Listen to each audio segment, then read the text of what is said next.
BG Wealth Sharing, ang company ko ang nagbibigay ng code. Ano ba yung code? Ito pong company ay tungkol sa crypto trading. Kung hindi nyo po alam, ang ibig sabihin po ng crypto trading, yung sikat na nagtitrading sila, makikita nyo, nagpapalakpakan sila pag tumataas yung market.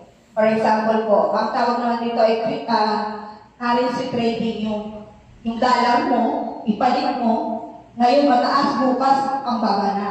Ang tawag doon ay currency trading. So ito naman sa atin ay crypto trading, okay?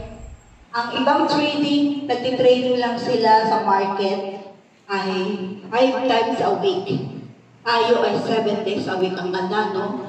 7 days a week may kita. 2 times a day. Thank you. 2 times a day na trading. Isa sa amin kasi sa Las Vegas, isa sa umaga, isa sa hapon. Dito po sa Pilipinas, isa sa madaling araw at isa sa umaga. Okay? Pwede po lumipat yung iba doon kung hindi nyo ako nakikita. Ngayon,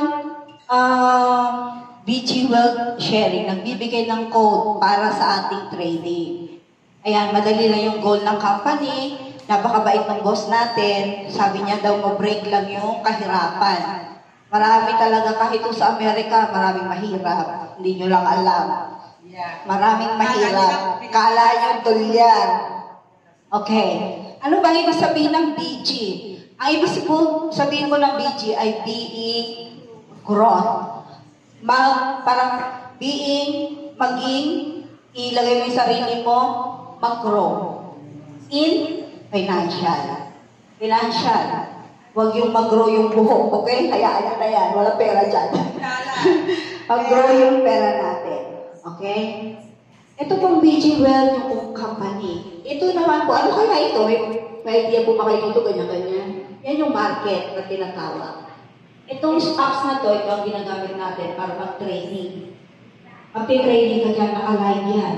Pwede mawala yung pera mo dyan. Kung ikaw ay hindi marunong mag-handle ng apps mo. Kaya hindi rin dapat po malaruan yung cellphone nyo sa mga bata kung kayo ay meron ng trading apps sa inyong phone. Okay? Advice ko lang, baka mag-isip kayo, wala na yung pera nyo $25. Last. Bonus trading. Last. 5 yung maidagdag mo sa na nailagay mo sa kampanya. Meron kang monthly income na $90 a month. $90 ang laki na nun, no? Pero ayoko yun. Ayoko yung $90, kunti lang yun sa Amerika. Kunti lang po yun sa amin.